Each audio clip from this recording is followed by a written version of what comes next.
evening, good evening. Yes, yes. This is not NBC.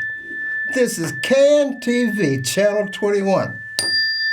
And you're listening to Black Star Still Rising. Is it still ringing?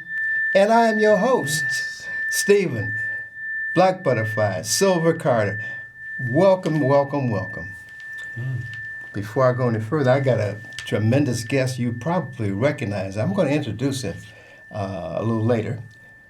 But there's some new things that you're going to know about this gentleman that we've got a big honor in talking about what he's been awarded recently. But before I do anything else, shout outs to the Black Star Project, who is our sponsor.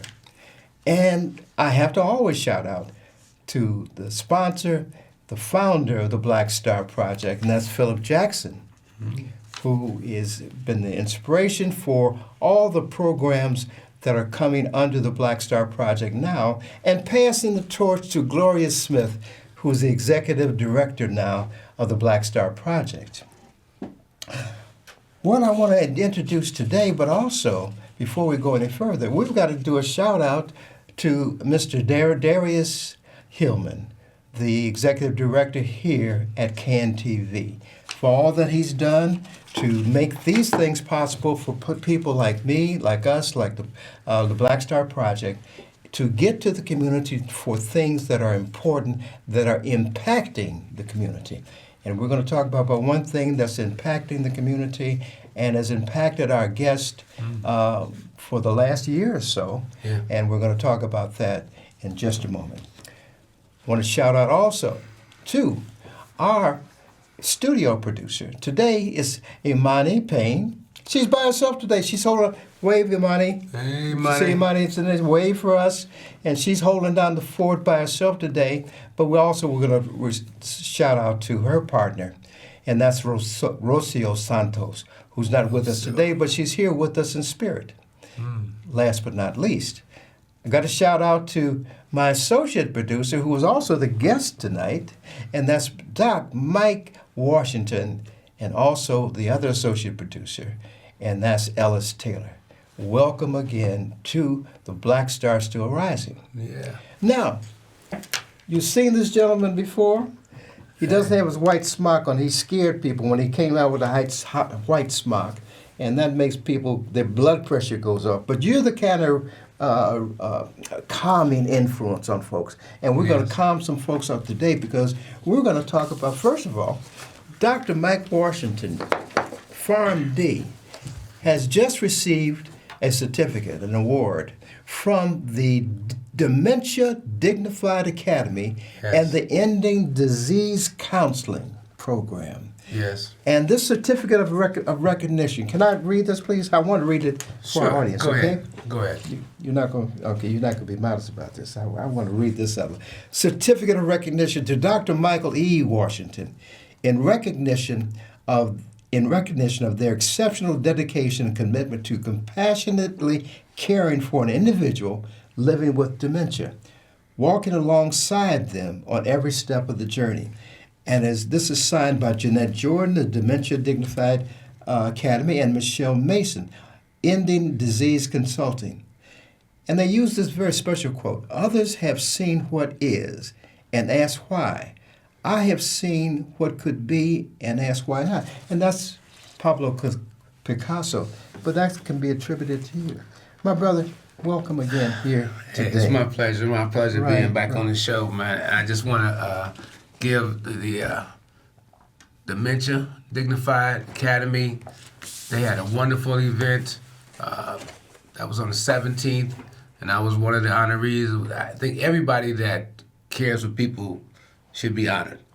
You know, I was honored to be honored, but I felt that, like I told everybody at the event, and if it wasn't for my wife, you know, she would be an honoree as well, because without a strong foundation, it's difficult to care for someone with dementia without the backing of your loved ones, especially my wife, Jill. So I just want to say thank you, sweetheart, for continuing to support me in this adventure in the wilderness.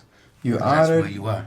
and you're appreciated. Yeah. Now, what's special about today, you probably remember, many of you, that Dr. Mike has been on the program before talking about dementia and his journey, accompanying his mother in this journey of dementia. We have talked about an overview, what it's like, how it comes about. We want to repeat some of these things and get into the other things that we have for today. But we're going to give a little summary about it too. We're also going to talk about a shout out to one of our other guests that have been talking about dementia, and that is Dr. Cheryl R. Yarborough, who was on the show, and she talked about her book and her experience, her journey with her mother. Yes. Her mother has dementia, and the name of her book is Oh My God, I'm a Grown Up. Conversation on giving care to a loved one and to yourself. And that's the caregiving part is what he got this for. And if you knew, he's very modest, but I know some of the stories of what he's done over this past year or more. And deserve to show you a little... That's what I said. I didn't have my jacket on today so I could show, in addition to the award, they gave us a boxing glove as a very nice gift to show that we're in the fight against dementia.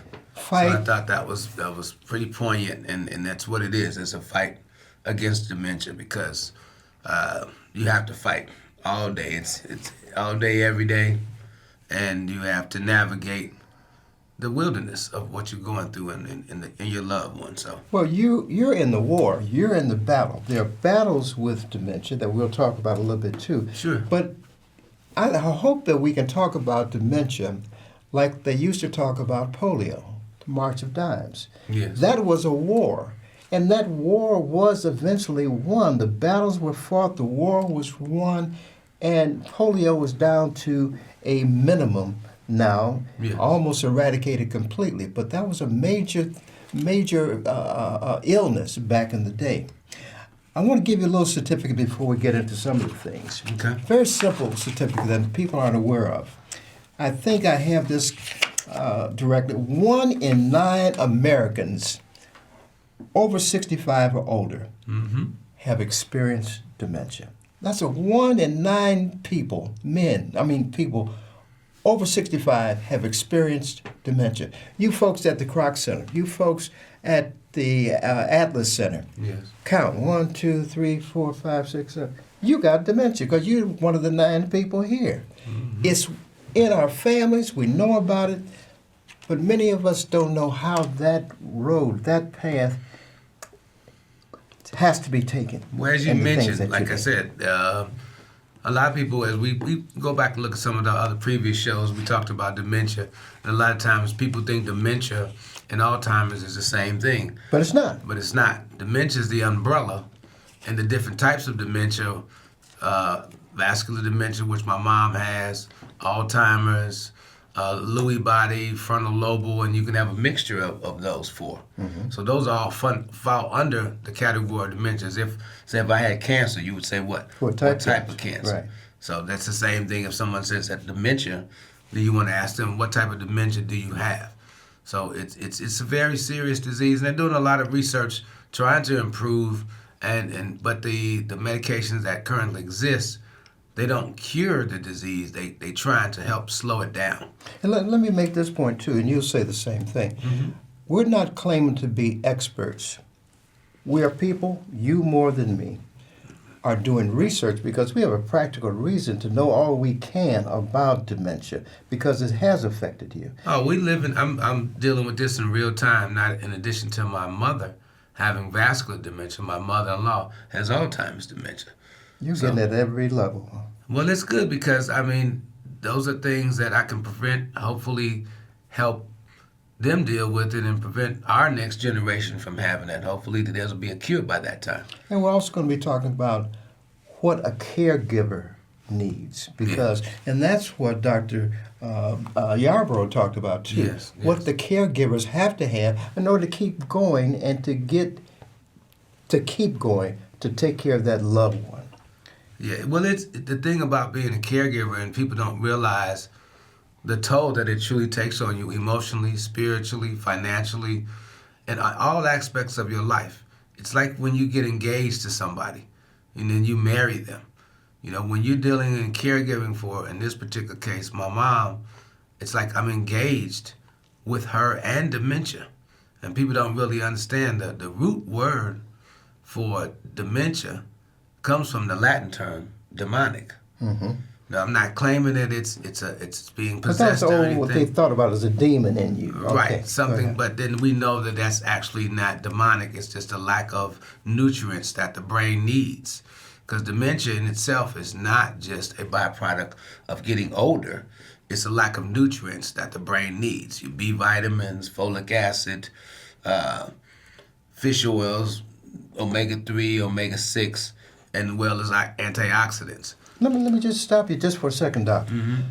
You talked about getting older, and one of the things that you share, you folks know that I interview my guests, and they school me on what they're going to talk about, like you with me. Mm-hmm. One of the things that you said that was very instrumental, that would explain things, your mother went from a general practitioner, from her primary care. Right. You had to move her to a geriatric. Right. Because the different sets of things that people look at, and it's not because somebody's getting older that a general practitioner, your primary, looks at. It's other things. Can you talk about that and how that's a different way to Sure. deal with dementia? My mom had been seeing her primary care physician for maybe 15, almost 20 years.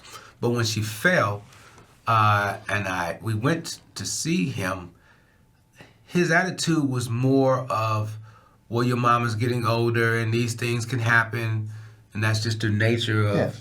of getting older. I'm getting older. And Okay. I was kind of surprised, but then I thought about it that he deals with people in their 30s, 40s, and 50s. Mm-hmm. So naturally, he thought of it in that way. And I realized that he no longer would be the best doctor for my mom. Not that he wasn't a good doctor, Yeah. but that his specialty was not in geriatrics and dealing with older people. So I moved her from him to a geriatric doctor.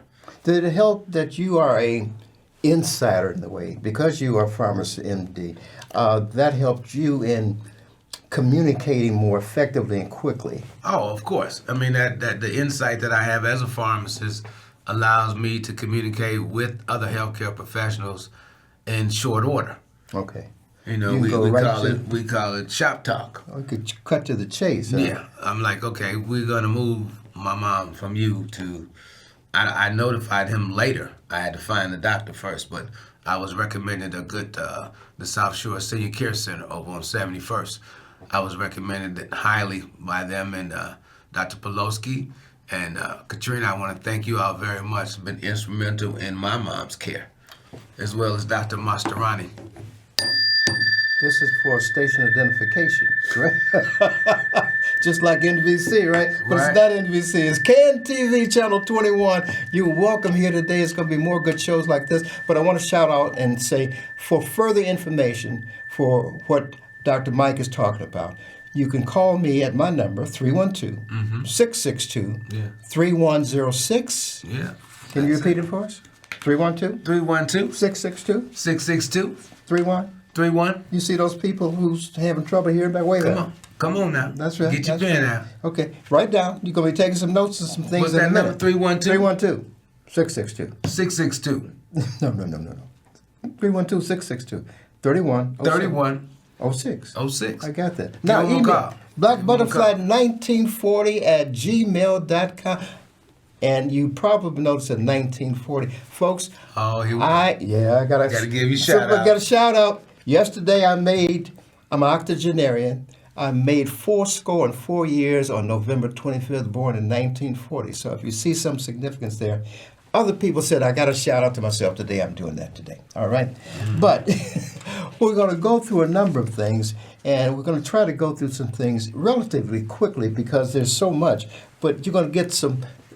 I'm going to move it on, Okay. but I want to hit some high points. And I'll tell you right now, I'm attributing these high points to the AARP bulletin that they have out periodically. Mm-hmm. And it talked about, when I say we're not the experts, we are learning to be or gain some level of expertise. Sure. But we go to a source like AARP is a vital source about what these things mean, and they've identified 15 things that are signs of dementia.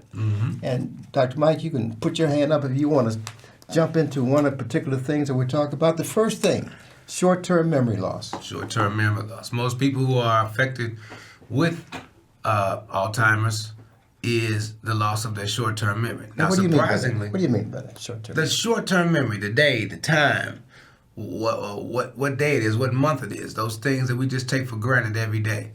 And it's amazing that the long-term memory is not affected. So they can tell you, go back to college and tell you what That's right. what position they played and they played in the band and etc. But their short-term memory, that'll be the first sign that something's changing. Next one, word loss. Confusion of words. Sometimes they mix words up, use the wrong words, knife versus a fork or spoon. Hand me this or give me that. Are you folks writing that down? You folks at Atlas, write this down because you're going to have to pass this information on. Okay, go ahead. Yeah. Difficult multitasking. Multitasking. Once again, if you can't remember what date, what time, what moment you're in, to do multiple things at the same time become a difficult task. I remember when my mom first fell, like I said, with vascular, it occurs instantly. One day she was fine, she fell. The next day, she couldn't remember her passwords. She had the phone in her hand, trying to navigate the television with the phone in her hand. Okay. So it was instant, where with Alzheimer's, those things gradually, you see slow changes in their behavior and changes of making executive decisions, not making payments on time, missing payments. The person's been paying their bills for 70, 80 years. And then all of a sudden, you notice, oh, wait, you get a call from the bank. Hey, somebody missed this payment. Repetition, that's another thing. What about repetition? Repeating the same thing, asking you the same question. I have a friend of mine, and God rest his soul, Gary Kimbrough, who passed away from dementia. He was out in Las Vegas. He passed away a few months ago. In our 10 to 12 minute conversation, he would ask me several times, what was the weather like up here in Chicago? And in 10 minutes, he might ask me that 4 or 5 times. We're going on. Next one, sleep behavior, changes in sleep. If your mind, if you don't know, they call your circadian rhythm. Okay. Like when we normally awake during the day, sleep at nighttime. Well, when you lose your sense of time and space, because normally Alzheimer's affects the hypothalamus, and that is what affects your temperature as well as the amygdala, what deals with your emotions. No big words today. We've got another audience for that. Okay, when you go back to UNC to teach that course. All right, worst sense of direction. You got 30 seconds. Going to the store and not remember how to get home, and you've been to the store 1,000 times. You already talked about time and place. Depression. Realizing that something's wrong with you. Normally the first stage of dementia is what they call asymptomatic, which really means there's no symptoms, but that person begins to realize something's just not right. Okay. Yeah. Difficult with visual perception. Balance. Once again, in the frontal part of your brain, there are things that affect your balance. It's called the eustachian tube. It's like where you get sinus infections. Well, when you have damage to that area, then your sense of balance, and that's where people begin Things to fall. that you have to observe. When we're talking about things that you should be observing and make note of. Changes in judgment. Once again, thinking that you have this amount of time to do a certain thing. Cooking, you put something on the stove, you think the bacon, things. Okay. Bacon takes, 7-10 minutes. What about misplacing things? Oh, Put putting the keys in the refrigerator. In the refrigerator? That's a dead giveaway. You've seen that. You found some keys in the refrigerator. Not my mom, but I know other people that I've talked to, they said their loved ones have putting things where they don't go. And I heard one story yesterday about hallucinating. A friend of mine, his neighbor, came and said to him, 3 o'clock in the morning, that there's some men under her bed. Yeah, that normally occurs more in towards the second to the later stages of that, as more of the cells in your brain begin to die. Now, we're hitting high points now, and I want you to take notes, and you got a number to call back. But I want to hit another area that we haven't had on the program before, and that's putting and putting somebody in assisted care. Yes. When does it reach that point? You told me a very interesting way to describe, so you can tell when somebody needs to go into assisted living. Well, like I said, my mom fell February 1st, so just recently at the end of October, you know when it's time when your loved one's needs exceed what you and even assistance that you get from the state 4 hours a day can handle. Please repeat that. I want folks, that's a very critical point. Right. When the need, go ahead, please. The number one concern is safety for your loved ones. Okay. So when you see they're falling or they're doing things that are not safe, then your love for them has to be superseded by their safety. So as I saw my mom doing things and falling, I realized that, okay, I no longer had the capability and she needed assistance care 24 hours a day. And part of that was physical too? Physical from the stroke, okay. yeah. Where she needs what they call a one-person transfer. When she transferred from the bedroom to the wheelchair to the bathroom and then back. And so you realize that there's only so much you can do. And I say to all caregivers out there, please, please, please, once you've done all you can, get more help. Because the 18%, anywhere between 18 and 39% of caregivers will die before their loved ones because of stress and strain. And I'm telling you, I'm dealing with this in real time. It's real. And you get caught in what I call the web of dementia. And then it's a bad place to be in. Talk about that process of finding a place, identifying a place Once that again, was right for your mother. Working with my geriatric doctor, Dr. Polsky, and the social worker, Christina, were vital. Those are the people that know these places, and they put people in these places and help people do that. So they can give you the list, and then you have to visit those places. And what are you looking for when you visit one of these places? The first thing I do in I look for the smell. Okay. When I walked in each one of those places, I took a Saturday afternoon, Okay. well, all day really. I started about 9 or 10 and just went out to about 5 or 6 of these different facilities. And like I always say, imagine that your loved one is you. Where would you want to be at? Could you imagine yourself being in a facility? So if you go to a place and you look around and it smells or it doesn't look right, know that your loved one is not going to like the that cultural part. It has to be some cultural... Of course, there has to be a dynamic of multicultural people because we all grew up and we know what it's like to just be around one group of people versus being exposed to a different group. So you got to find that dynamic too. There's a lot of factors. What about this dynamic? Oh, well, Tell you me got to about have that, Medicare and Medicaid. Medicare? Okay, go ahead. Medicare, or you pay out of pocket. Okay. So that's the list when you call those places.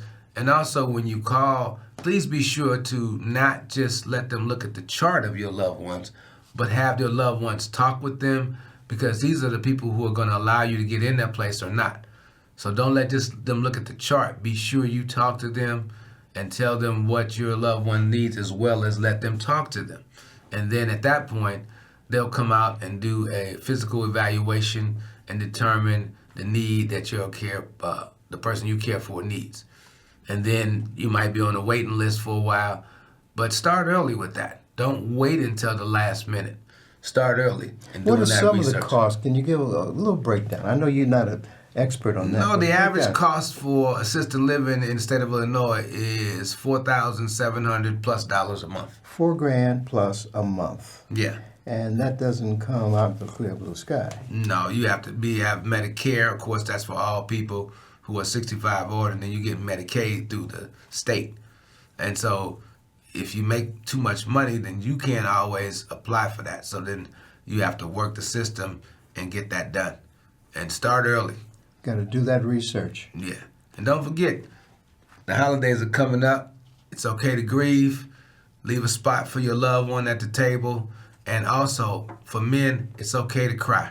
Crying is healthy for you. It's a natural thing. It actually reduces, when you cry, it releases hormones that reduce your stress. So men, please, we've been told not to cry. If you're dealing with this, please cry like a river. It's good for you. Somebody told you, what organization told you about that? Some organization you want to mention that we can refer our people to now? Well, the Alzheimer's Association. Give me Please, the information on it. Yeah. please call them at 1-800-272-3900. That's 800-272-3900. Please call them. They're very good. They help you. They've helped me. I've called them many, many, many times in this journey. And those people are qualified in what they do. So please give them a call and thank them as well. I usually talk to them in the morning around 5 or 6 o'clock when I'm dealing with what I'm dealing with. You tell me one little secret too. Don't go to the place on a Monday. Oh, or never. call on a Monday. Don't go to any place on a Monday because that's the busiest day of all people in corporate America. Don't try to call people on Monday because they're never there. They're out in the field looking at prospective clients. So never do business on Monday. And what are some of the things that you tell folks from your experience? Now, your mother's been in this new facility for about, 3 weeks now? A month? Almost a month. It's a transition, bro. It's a transition. And you got to realize my mom was in one spot for 33 years, and now you're moving them. And anytime you move a person with any type of dementia, you trigger them, which means you don't know whether it's going to be a positive or negative impact. I know that you had to deal with.